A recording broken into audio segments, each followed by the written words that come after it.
ओम शांति। प्रातः मुरली। ओम शांति। बाप दादा 15/1/2025 के परमात्मा मधुर बाप। मीठे बच्चे, बाप आया है तुम बच्चों को स्वच्छ बुद्धि बनाने। जब स्वच्छ बनो तब तुम देवता बन सकेंगे। इस ड्रामा का बना बनाया प्लान कौन सा है जिससे बाप भी छूट नहीं सकता? उत्तर, हर कल्प में बाप को अपने बच्चों के पास आना ही है। पतित दुखी बच्चों को सुखी बनाना ही है। ये ड्रामा का प्लान बना बनाया हुआ है। इस बंधन में बाप भी नहीं छूट सकता। प्रश्न है, पढ़ाने वाले बाप की मुख्य विशेषता क्या है? उत्तर, वह बहुत निरंकारी बन पतित दुनिया पतित तन में आते हैं। बास इस समय तुम्हें स्वर्ग का मालिक बनाते हैं। तुम फिर द्वापर में उनके लिए सोने का मंदिर बनाते हो। गीत बजा है, इस पाप की दुनिया से दूर कहीं ले चलो। ओम शांति। मीठे मीठे रूहानी बच्चों ने ये गीत सुना कि दो दुनिया है, एक पाप की दुनिया, एक पुण्य की दुनिया, दुख की दुनिया और सुख की दुनिया। सुख जरूर नई दुनिया नए मकान में हो सकता है। पुराने मकान में दुख ही होता है, इसलिए उनको खलास किया जाता है। फिर नए मकान में सुख में बैठना होता है। अब बच्चे जानते हैं कि भगवान को कोई मनुष्य मात्र नहीं जानते। रावण राज होने के कारण बिल्कुल ही पत्थर बुद्धि, तमो प्रधान बुद्धि हो गए हैं। बाप आकर समझाते हैं कि मुझे भगवान तो कहते हैं परंतु जानते कोई भी नहीं है। भगवान को नहीं जानते तो कोई काम के ना रहे। दुख में ही हे प्रभु, हे ईश्वर कह पुकारते हैं, परंतु बंडर है कि एक भी मनुष्य मात्र बेहद के बाप रचता को जानते नहीं। कह देते हैं सर्वव्यापी है, कक्ष मक्ष में परमात्मा है। ये तो परमात्मा की गिलानी करते हैं, बाप को कितना डिफेम करते हैं। इसलिए भगवान उवाच है, जब भारत में मेरी और देवी देवताओं की गिलानी करते करते सीढ़ी उतरते तमो प्रधान बन जाते हैं, तब मैं आता हूँ। ड्रामा के अनुसार बच्चे कहते हैं कि इस ड्रामा में फिर भी आना पड़ेगा। बाप कहते हैं ये ड्रामा बना हुआ है, मैं भी ड्रामा के बंधन में बंधा हुआ हूँ। इस ड्रामा से मैं भी छूट नहीं सकता हूँ। मुझे भी पतित को पावन बनाने आना ही पड़ता है, नहीं तो नई दुनिया कौन स्थापन करेगा? बच्चों को रावण राज्य के दुखों से छुड़ाए नई दुनिया में कौन ले जाएगा? भल इस दुनिया में ऐसे तो बहुत ही धनवान मनुष्य हैं, समझते हैं कि हम तो स्वर्ग में बैठे हैं, धन है, महल है, एरोप्लेन है, परंतु अचानक ही कोई बीमार हो पड़ते हैं, बैठे बैठे मर जाते हैं। कितना दुख होता है। उन्हों को ये पता नहीं कि सतयुग में कभी अकाल मृत्यु होती है। नहीं, दुख की बात नहीं है, वहाँ आयु भी बड़ी रहती है। यहाँ तो अचानक मर जाते हैं। सतयुग में ऐसी बातें होती नहीं है। वहाँ क्या होता है ये भी कोई नहीं जानते। इसलिए बाप कहते हैं कि तुमने तुच्छ बुद्धि है। कितने तुच्छ बुद्धि हैं। मैं आकर इन्हों को स्वच्छ बुद्धि बनाता हूँ। रावण पत्थर बुद्धि, तुच्छ बुद्धि बनाते हैं। भगवान स्वच्छ बुद्धि बना रहे हैं। बाप तुमको मनुष्य से देवता बना रहे हैं। सब बच्चे कहते हैं कि सूर्यवंशी महाराजा महारानी बनने आए हैं।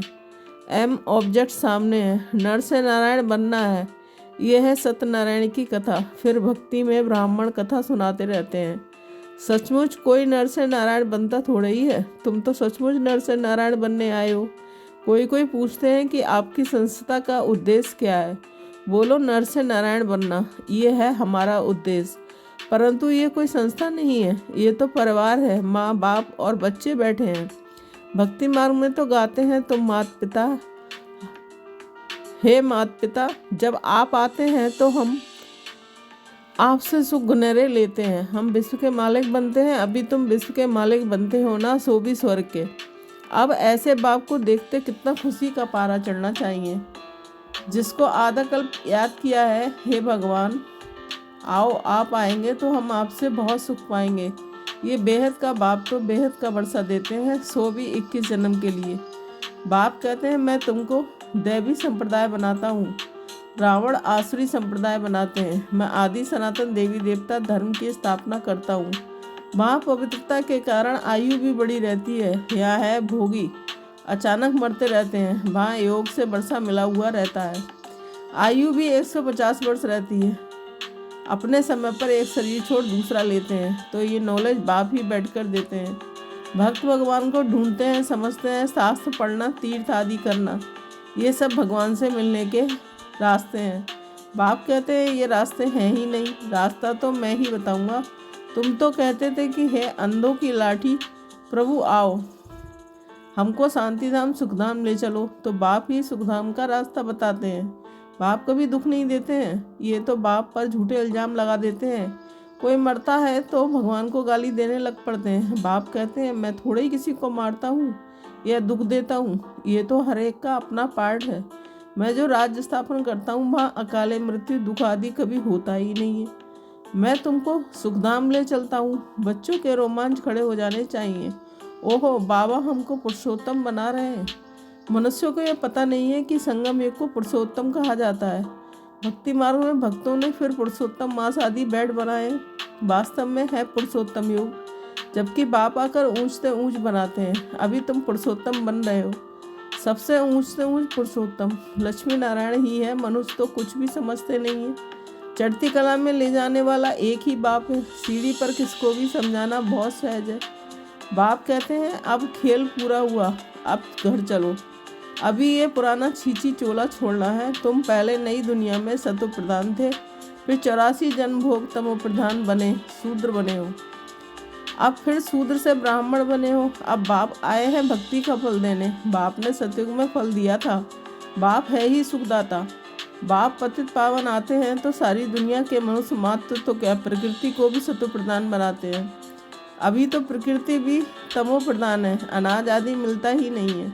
वह समझते हैं कि हम ये करते हैं, अगले साल बहुत अनाज होगा, परंतु कुछ भी होता नहीं है। नेचुरल कैलमिटीज को कोई क्या कर सकेंगे। फैमन पड़ेगा, अर्थक्वेक होगी, बीमारियां होंगी, रक्त की नदियां बहेंगी। यह वही महाभारत की लड़ाई है। अब बाप कहते हैं तुम अपना बरसा पालो, तो मैं तुम बच्चों को स्वर्ग का बरसा देने आया हूँ। माया रावण श्राप देती है, नरक का बरसा देती है। ये भी खेल बना हुआ है। बाप कहते हैं ड्रामा के अनुसार मैं भी शिवालय स्थापन करता हूँ। ये भारत शिवालय था, अभी वैशालय है। विश्व सागर में गोता खाते रहते हैं। अभी तुम बच्चे जानते हो बाबा हमको शिवालय में ले जाते हैं तो ये खुशी रहनी चाहिए ना। हमको बेहद का भगवान पढ़ा रहे हैं। बाप कहते हैं मैं तुमको विश्व का मालिक बनाता हूँ। भारतवासी अपने धर्म को नहीं जानते हैं। हमारी बिरादरी तो बड़े से बड़ी है, जिससे और बिरादरियाँ निकलती हैं। आदि सनातन कौन सा धर्म, कौन सी बिरादरी थी, ये समझते नहीं हैं। आदि सनातन देवी देवता धर्म वालों की बिरादरी, फिर सेकंड नंबर में चंद्रवंशी बिरादरी, फिर इस्लामी वंश की बिरादरी। ये सारे झाड़ का राज, और कोई समझा ना सके। अभी तो देखो कितनी बिरादरियाँ, टाल टालियाँ कितनी हैं। ये है वैरायटी धर्मों का झाड़। ये बातें बाप ही आकर बुद्धि में डालते हैं। ये पढ़ाई है, ये तो रोज़ पढ़नी चाहिए। भगवान उवाच मैं तुमको राजाओं का राजा बनाता हूँ। पतित राजाएं तो विनाशी धन दान करने से बन सकते हैं। मैं तुमको ऐसा पावन बनाता हूँ जो तुम 21 जन्मों के लिए विश्व का मालिक बनते हो। वहाँ कभी अकाले मृत्यु होती नहीं है। अपने टाइम पर शरीर छोड़ते हैं। तुम बच्चों को ड्रामा का राज भी बाप ने समझाया है। वह बाइस्कोप ड्रामा आदि निकले हैं तो इस पर समझाने की भी सहज होता है। आजकल तो बहुत ड्रामा आदि बनाते हैं। मनुष्यों को बहुत शौक हो गया है। वह सब है हद के, ये है बेहद का ड्रामा। इस समय माया का पॉम्प बहुत है। मनुष्य समझते हैं कि अभी तो स्वर्ग बन गया है, आगे थोड़े ही इतनी बड़ी बिल्डिंग्स आदि थी तो कितना अपोजिशन है। भगवान स्वर्ग रचते हैं तो माया भी अपना स्वर्ग दिखाती है। यह है सब माया का पॉम्प, इसका फॉल होना चाहिए। कितनी ज़बरदस्त माया है, तुमको उनसे मुंह मोड़ना है। बाप है ही गरीब निवाज। साहूकारों के लिए स्वर्ग है, गरीब बेचारे नरक में हैं। तो अब नरकवासियों को स्वर्गवासी बनाना है। गरीब ही बरसा लेंगे, साहूकार तो समझते हैं कि हम स्वर्ग में बैठे हैं। स्वर्ग नरक यहाँ ही है। इन सब बातों को अब तुम समझते हो। भारत कितना भिखारी बन गया है। भारत ही कितना साहूकार था। एक ही आदि सनातन धर्म था। अभी भी कितनी पुरानी चीज़ें निकालते रहते हैं। कहते हैं कि इतने बरसों की पुरानी चीज़ है। हड्डियाँ निकालते हैं, कहते हैं इतने लाखों वर्ष की हैं। अब लाखों वर्ष की हड्डियाँ फिर कहाँ से निकल सकती हैं। उनका फिर दाम भी कितना रखते हैं। बाप समझाते हैं मैं आकर सबकी सदगति करता हूँ। इनमें प्रवेश कर आता हूँ। ये ब्रह्मा साकारी है, यही फिर सूक्ष्म वतनवासी फरिश्ता बनते हैं। वह अव्यक्त है, ये व्यक्त है। बाप कहते हैं मैं बहुत जन्मों के अंत में भी अंत में आता हूँ। जो नंबर 1 पावन बन, वह फिर नंबर 1 पतित। मैं इनमें आता हूँ क्योंकि इनमें ही फिर नंबर 1 पावन बनना है। ये अपने को कहाँ कहते हैं कि मैं भगवान हूँ, फलाना हूँ। बाप भी समझते हैं कि मैं इस तन में प्रवेश कर इनके द्वारा सबको सतोप्रधान बनाता हूँ। अब बाप बच्चों को समझाते हैं, तुम आशरीरी आए थे, फिर 84 जन्म ले पाठ बजाया, अब वापस जाना है। अपने को आत्मा समझो, दे अभिमान तोड़ो। सिर्फ याद की यात्रा पर रहना है और कोई तकलीफ नहीं है। जो पवित्र बनेंगे, नॉलेज सुनेंगे, वही विश्व के मालिक बनेंगे। कितना बड़ा स्कूल है, पढ़ाने वाला बाप कितना निरंकारी बन पतित दुनिया पतित तन में आते हैं। भक्ति मार्ग में मैं उनके लिए कितना अच्छा सोने का मंदिर बनाते हो। इस समय तुमको स्वर्ग का मालिक बनाता हूँ तो पतित शरीर में आकर बैठता हूँ। फिर भक्ति मार्ग में तुम हमको सोमनाथ मंदिर में बिठाते हो, सोने हीरे का मंदिर बनाते हो, क्योंकि तुम जानते हो कि हमको स्वर्ग का मालिक बनाते हैं, इसलिए खातिरी करते हो। ये सब राज समझाया है भक्ति। पहले अव्यभिचारी फिर व्यभिचारी होती है। आजकल देखो मनुष्यों की भी पूजा करते रहते हैं। गंगा के कंठे पर देखो शिवोहम कह बैठ जाते हैं। माताएं जाकर दूध चढ़ाती हैं, पूजा करती हैं। इस दादा ने खुद भी किया है। पुजारी नंबर 1 बना है ना, बंडर है ना। बाप कहते हैं ये बंडरफुल दुनिया है। कैसे स्वर्ग बनता है, कैसे नरक बनता है, सब राज बच्चों को समझाते रहते हैं। ये ज्ञान तो शास्त्रों में नहीं है, वह है फिलॉसफी के शास्त्र। ये है स्पिरिचुअल नॉलेज जो रूहानी फादल के तुम ब्राह्मण के सिवाय कोई दे ना सके, और तुम ब्राह्मणों के सिवाय रूहानी नॉलेज किसको मिल ना सके। जब तक ब्राह्मण ना बने तो देवता बन ना सके। तुम बच्चों को बहुत खुशी रहनी चाहिए। भगवान हमको पढ़ाते हैं, श्री कृष्ण नहीं। अच्छा, मीठे मीठे शकीले बच्चों के प्रति माता पिता बाप दादा का याद प्यार और गुड मॉर्निंग। रूहानी बाप की रूहानी बच्चों को नमस्ते। धारणा के लिए मुख्य सार 1 पॉइंट। माया का बहुत बड़ा पंप है, इससे अपना मुंह मोड़ लेना है। सदा इसी खुशी में रोमांच खड़े हो कि हम तो अभी पुरुषोत्तम बन रहे हैं, भगवान हमें पढ़ाते हैं। 2 पॉइंट, विश्व का राजभाग लेने के लिए सिर्फ पवित्र बनना है। जैसे बाप निरंकारी बन पतित दुनिया पतित तन में आते हैं, ऐसे बाप समान निरंकारी बन सेवा करनी है। वरदान, एक के साथ सर्व रिश्ता निभाने वाले, सर्व किनारों से मुक्त संपूर्ण फरिश्ता भव।